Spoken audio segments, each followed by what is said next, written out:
स्वागत है आपका हमारे इस चैनल पे। आज हम लोग लाभ हानि के उन सवालों को देखेंगे जो अभी रिसेंट में सीजीएल मेंस में पूछा गया है। लाभ हानि के सवाल को आज देखते हैं। कुछ इम्पोर्टेंट सवाल हैं ये सब, जो हमेशा पूछे जाते हैं थोड़े बहुत अंतर करके। तो देखते हैं इस सवाल को। एक बार सवाल आप लोग पढ़िए और ख़ुद से इस वीडियो को पॉज करके बनाने का प्रयास करिए और फिर बाद में इसका सोल्यूशन देखिए कैसे सवाल बनेगा। कहता है 38 गेंदों को 2240 रुपये में बेचने पर 6 गेंदों के क्रय मूल्य के बराबर हानि होती है। एक गेंद का क्रय मूल्य बताएं। तो देखिए 6 गेंदों के क्रय मूल्य के बराबर हानि होती है। कभी कभी यहाँ पे रहेगा विक्रय मूल्य के बराबर हानि होती है। तो पहले इस बात को समझते हैं कि ये अगर क्रय मूल्य पर हानि चाहे क्रय मूल्य पर लाभ रहे ना, तो हम जब भी एक गेंद का कीमत लेंगे, एक गेंद का कीमत, तो अगर क्रय मूल्य पर है तो क्रय मूल्य ही लेंगे। एक गेंद का क्रय मूल्य को ही मानेंगे, है ना। एक गेंद का क्रय मूल्य यानी सीपी, ये 1 यूनिट मान लिए। रुपया इसलिए नहीं मान रहे क्योंकि ऑलरेडी रुपया में यहाँ पे कुछ दिया हुआ है, जिसको हम लोग कंपेयर करके फिर 1 यूनिट का वैल्यू निकालेंगे कि 1 यूनिट बराबर कितना रुपया ये, ठीक है। और हमसे वही पूछ रहा है एक गेंद का क्रय मूल्य क्या होगा, यानी 1 यूनिट। अगर हम अभी से 1 रुपया ही लिख देंगे तो वही एक गेंद का पूछ रहा था, वही आपने मान लिया 1 रुपया, तो कैसे होगा। इसलिए यूनिट माने 1 यूनिट का वैल्यू देखेंगे कितना रुपया आ जाएगा, ठीक। अगर एक गेंद का क्रय मूल्य पता है तो आपको इस सवाल का हानि भी पता चल जाएगा, क्योंकि हानि कहता है, हानि क्या कहता है कि 6 गेंद का क्रय मूल्य जितना होगा उतना हानि हुआ है। तो भाई हमने क्रय मूल्य इसीलिए माना है कि आपको हानि निकालने में दिक्कत नहीं होगा, क्योंकि हानि क्रय मूल्य पर है। तो 6 गेंद का क्रय मूल्य, एक गेंद का क्रय मूल्य 1 यूनिट, तो 6 गेंद का क्रय मूल्य 6 यूनिट होगा हानि, ठीक है। अच्छा आप बताइए कि कब ये हानि हुआ। आप कहेंगे कि 38 गेंद बेचा तब, तो 38 गेंद खरीदा भी होगा। बेचने का तो हम नहीं निकाल सकते अभी, लेकिन खरीदने का इसलिए निकाल सकते क्योंकि हमको एक गेंद का खरीद पता है। तो 38 गेंद का सीपी हम लोग निकाल सकते हैं, कॉस्ट यानी खरीद निकाल सकते हैं। एक गेंद का 1 यूनिट, तो 38 गेंद का 38 यूनिट हमारा क्या हो जाएगा, खरीद हो जाएगा। तो आप देखिए 38 यूनिट खरीदे और उसमें से आपको 6 यूनिट का हानि लग गया। इस सौदा में आपने 38 अगर पैसा लगाया, 38 मान ली थोड़ा देर के लिए रुपया, 38 रुपये लगाया और 6 रुपये के हानि हो गया। तो इसका मतलब आपका कॉस्ट कितना हुआ, 32 का हुआ। अच्छा सेलिंग कितना हुआ, सेलिंग आपका सेलिंग प्राइस आपका कितना हो गया, 38 यूनिट। ये कितना, अच्छा 32। अरे यहाँ पे 38 यूनिट हमारा सीपी है, कॉस्ट है, 6 यूनिट हानि हो गया। इसका मतलब आपने 38 में खरीदा और 6 हानि हो गया, इसका मतलब 32 आपका सेलिंग हो गया। क्लियर है। और यहाँ सेलिंग क्या है, जो 32 यूनिट है वो है 2240 के रूप में, ठीक है। यानी ये 32 जो है, ये 32 यूनिट जो है ये 2240 है, ठीक है, 2240 है। और अगर हम 1 यूनिट निकाल दें तो 1 गेंद का सीपी निकल जाएगा, तो 1 यूनिट आप निकाल लीजिए, यही इस सवाल का उत्तर हो जाएगा, ठीक है। तो चलिए काटते हैं। अगर 32 का पढ़ा नहीं आ रहा है तो 8 से काटेंगे, 8 से का 32, 8 से काटेंगे, 8 दूनी 16, 6 हो जाएगा, 8 8 64, और फिर 4 से काटेंगे, 4 7 28, इधर से गुना करेंगे तो कितना हो जाएगा, 70 रुपया हो जाएगा।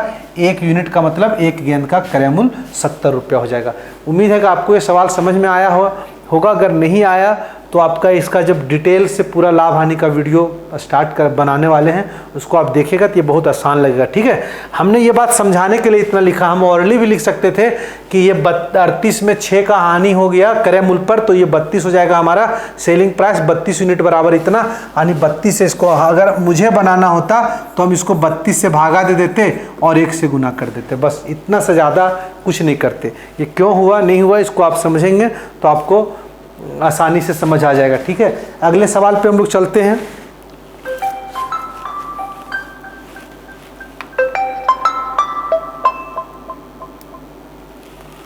कहता है एक डीलर ने एक वस्तु को 2% हानि पर बेची, यदि उसने इसे 44 रुपये अधिक कीमत पर बेची होती तो 20% का लाभ हो जाता। आप सोचिए कि जो पहले 2% हानि था वो 20% लाभ पे बदल आया, तो कितना परसेंट का इजाफा हुआ था। आप कहेंगे 22%। अगर जिनको ये बात नहीं समझ में आया थोड़ा देर के लिए समझाते हैं। 2% हानि पर बेचा, इसका मतलब अगर हम जानते हैं कि कोई भी चीज़ हम 100% में खरीदते हैं और 2% हानि पर बेचते हैं, तो इसका मतलब 98% इस सौदे में हमको मिला। लेकिन अगर वो 20% का लाभ होने लगता है तो इसका मतलब 120% मिलने लगा था। आप देखिए जहाँ पहले 98% मिल रहा था, अब आपको 120% मिल रहा है। तो यहाँ से आप देखिए कितना बढ़ा, 22%। अरे पहले से मान लीजिए आप 2 रुपया कर्ज में हैं और अब आपके पास कर्जा उर्जा तोड़ के भी 20 रुपया आपके पैकेट में आ गया, इन द सेंस आपके पास 22 रुपया आया, 2 रुपया से आपने कर्जा तोड़ा और आपके पास अवेलेबल है 20 रुपया, है कि नहीं।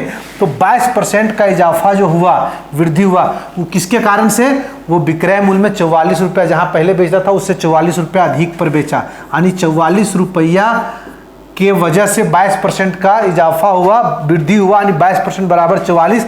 अगर हम 100% निकाल देंगे तो वो क्रय मूल्य निकल जाएगा। सीपी हम लोग क्या निकालेंगे, 100%, तो 22 दूनी 44, इधर से गुना कर लीजिए, 200 रुपया इस सवाल में क्रय मूल्य हो गया वस्तु का। क्लियर है भाई। तो चलिए अगले सवाल पे चलते हैं। अगले सवाल को हम लोग बना रहे हैं, जरा एक बार ध्यान दीजिएगा आप लोग, है ना। थोड़ा सा इसको जगह बनाने के लिए हमने दिया छोटा कर। सवाल एक बार आप लोग पढ़ लीजिए, सवाल हम भी पढ़ दे रहे हैं।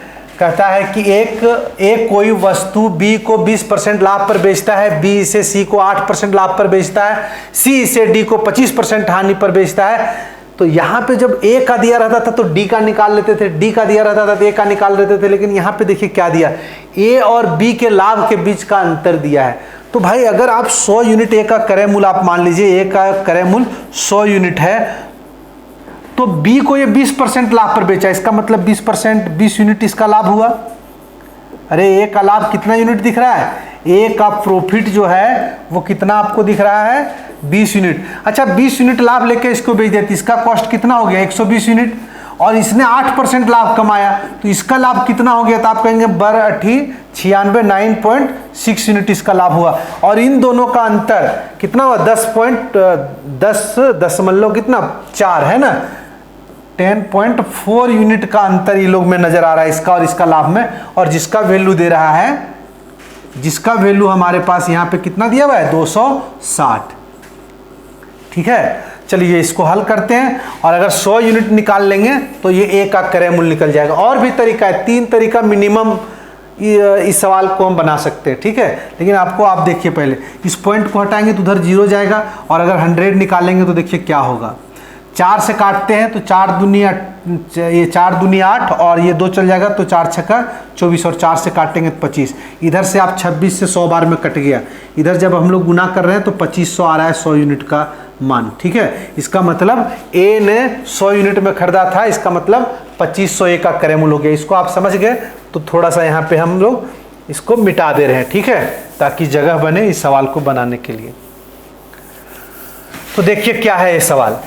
अब हमको अगर 2500 निकल गया ए का क्रय मूल्य ना, तो सवाल अब आसान हो गया। ठीक है, अच्छा एक तरीका और अभी बताने वाले, ये सवाल बहुत आसान था। ठीक है, 20% लाभ पर बेचा तो 6/5 भी लिख सकते हैं। अरे 20% 120/100 को जहाँ पता हो वहाँ लिख दीजिए, जहाँ नहीं पता वहाँ पूरा लिखिए 120/100। जैसे 8% लाभ पर बेचा, अगर मुझे नहीं 8% का पता है फ्रैक्शन वैल्यू, तो ऐसे लिख दिए। 25% फिर डी को हानि पर बेचा, 25% हानि मतलब 75%, और 75% का पता है 3/4। देखिए इस सवाल को हल वल करना नहीं था। ठीक है, इसमें ऑप्शन दिया हुआ था, अभी तो मिट गया, लेकिन हम बता रहे हैं। ठीक, चलिए तो देखिए ये 0 0 कट गया, 0 0 कट गया, 5 से काटेंगे तो 5 बार में जाएगा। ठीक है, 4 से काटेंगे तो देखिए 4 दूनी 8, ठीक है, और 2 चल जाएगा, 4 7 28 हो जाएगा। ठीक है, 6 5 30 3 90, 90 गुने अगर हम लोग 27 अगर गुना कर दें तो 0 7 9 63, 3 हाथ में कितना, 6 9 दूनी 18, 6 2430 इस सवाल का उत्तर हो जाएगा। क्लियर है, क्लियर है भाई। तो अब देखते हैं ये सवाल वास्तव में क्या था। ये सवाल वास्तव में क्या था, ऑप्शन हम लोग इसका कहाँ पे चला गया, ऑप्शन तो मिटा दिए। देखिए ऑप्शन अगर आप लोग देखेंगे, चलिए हम बता ही देते हैं, ढूंढ के निकालते हैं कहाँ है ऑप्शन। ये रहा। तो इस सवाल को बनाने का जरूरत नहीं था। क्यों नहीं जरूरत था, आप देखिए एक बात गौर करिए, जब हम लोग इस सवाल में 8% जब लाभ पर बेचे थे तो 108/100 आ रहा था कि नहीं। ये वास्तव में 8 और 1 9, ये 9 का गुणज है ना, 9 का गुणज है, यानी 9 का गुणज जब रहे तो उसका डिजिटल सम 9 ही होता है। तो आप देखिए ये इसका डिजिटल सम 4 है, इसका डिजिटल सम 4 3 7, 7 और कितना हो गया, 7 और 3 10, कितना 4, अच्छा 4 2 6 3 9 है, तो ये उत्तर आ रहा है। यहाँ देखिए 8 4 12, 12 और 2 कितना होता है 14, इसका डिजिटल सम 5 हो गया, तो ये नहीं होगा। 2 2 4 6 4 10, इसका डिजिटल सम 8 और 1 9, इसका भी 9 आ रहा है डिजिटल सम ना, 6 8 14 और 4 18, लेकिन इसके इकाई में 0 नहीं है ना। 0 क्यों आ रहा था वो आप पूरा हल किए थे ना अभी, तो आप लोग देख लीजिएगा कि उसमें 5 और सम संख्या अगर आ जाए तो वो 0 बनाता है। तो आप इस तरह एलिमिनेट कर सकते हैं कि इकाई में 0 किस में है, तो देख रहे हैं 2 में 0, 3 में 0, तो ये सबसे पहले एलिमिनेट हो गया। अब इसमें से आपको देखना है कि 9 का गुणज कौन है, तो 9 का गुणज, मतलब पूरा सवाल आप लोग एक बार देख लीजिएगा हमने कैसे बनाया। एक तरीका और भी है, आप रेशियो से भी बना सकते हैं। ए ने बी को बेचा, तो ए और बी का रेशियो आप निकाल लीजिए, ठीक है। ए कितना 5 होगा तो ये 6 हो जाएगा। फिर बी और सी देखिए, बी ने कैसे बेचा, 8% लाभ पर बेचा। अगर ये 100 है तो 108 है, आप इसको हटा सकते हैं, 4 से 25 हो जाएगा, 4 दूनी 8 और 4 7 28।